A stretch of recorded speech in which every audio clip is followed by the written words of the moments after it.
As like an immigrant, a Muslim, fairly liberal person, I think this is probably the best event that I've been able to access just because I'm not sitting in the audience and nodding for an hour. Well, thank you. I appreciate it. Yeah, so I really do appreciate the platform for free dialogue. I think it's extremely important for there to be free speech so the good ideas sort of crowd out the bad ones. The reason I'm kind of here today is because while I was sitting there, and I've noticed this in a lot of your videos, which I do spend some time watching. Well, thank you. I appreciate it. Definitely entertaining, yeah. So like yesterday, right before coming here, or before I slept, I watched you on Piers Morgan talking about gun control. Mm-hmm. I heard you for an hour today, and I think what I realized is I think the first step is talking about free speech, and I think the left can definitely work on that. The second step is using solid, sound, I guess, evidence for your speech so that truly you have good ideas crowding out the bad.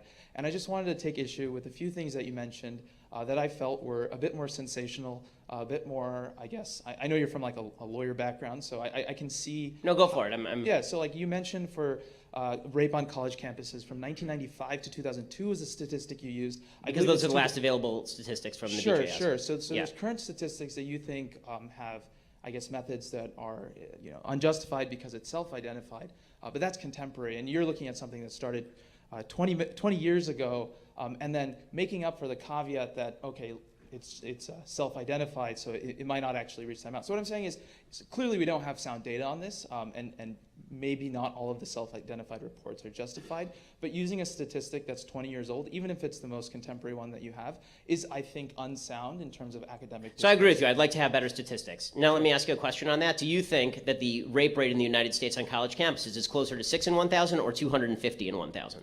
I definitely think it's somewhere in between, and I don't think I have. No, but I mean, like, if you had to try and peg a number. I mean, I understand that I'm putting you on the spot a little bit here. Sure. Yeah, I'd like to iterate. I'm not like a scientist or a statistician, and I don't claim to or posture to be, and I don't think you should either. If you don't have statistics, do you think that it has increased 10,000%? What I'm saying is, for you to criticize a certain community of using a statistic 1 out of 5 as sensational or ridiculous, because the people who actually created that statistic say that it's being misused. Sure, and you're using a statistic that's 20 years old.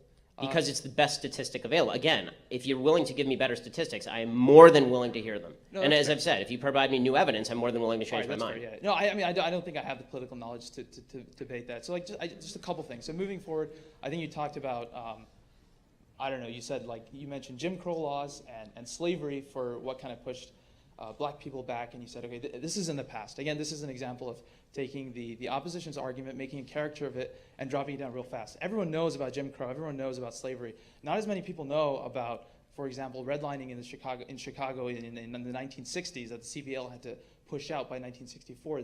These kinds of systems have been entrenched for years. I think most people have read Ta-Nehisi Coates' article on how this has developed a system of entrenchment for these communities. Even today, under Rahm Emanuel, who's a Democrat, and I think is wrong, implements TIF increment financing that takes money out of Western and Southern Chicago and reappropriates them to places that don't really need it as much. Clearly, there's a lack of funding. He closed 47 schools over the past years. What I'm basically trying to say is there's a lot of factors going on in these communities that are predominantly black, Hispanic, etc.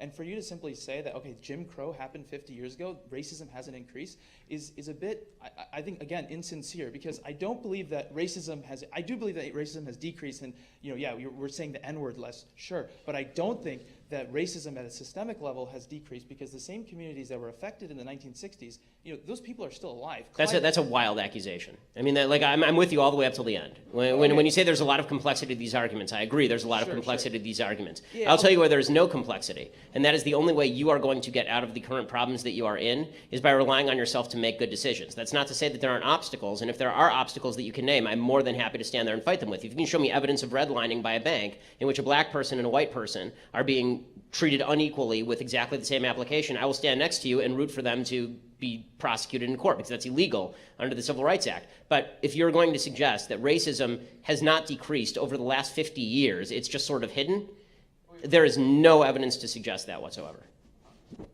Sorry, I might have misspoke. So I agree with you. That was my bad. I don't think racism has increased. It's absolutely decreased. But I think that the institutions that existed 50 years ago haven't really vanished. The title character of the Atlantic story, Clyde Ross, I went to his house. He is experiencing the same things that he experienced 50 years ago.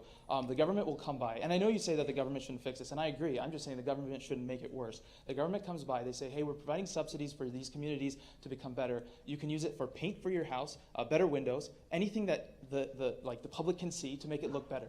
But he doesn't have heating in his house, but he can't use it for that because that's just not the system that's in place. Right. All I'm saying is the government sucks, yeah. But I totally agree with you on that. But all I'm trying to say is So come to the dark side. Yeah, I guess all I'm trying to say is I definitely agree that these are complicated. I think the left and the right, they take small points and they sensationalize them to create a political platform.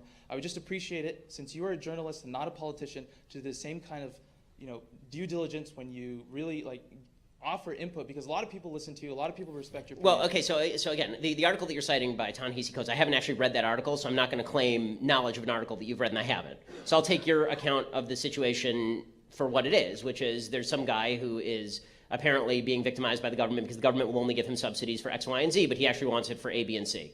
My answer to that is that it's not the government's job to provide subsidies for anyone. And if the government is mal-appropriating subsidies, I object to that regardless of the race of the person. Like, I object to subsidies to the ethanol boondoggle in Iowa, which is basically white people. I object to subsidies to Wall Street. I object to all these subsidies. I don't think the government should be involved at all. And this fellow who was victim to pretend that systematized discrimination under Jim Crow that was happening in 1960 is the same as a badly run government program in 2017 because they want to give you money for your windows but not for your water heater. Again, I don't see the relationship between the two, and to suggest that the banks are operating in the same way now as they were operating in 1960, I don't see the evidence for that either. I'm happy to look at evidence, but I need actual evidence. I can't just base it on headlines.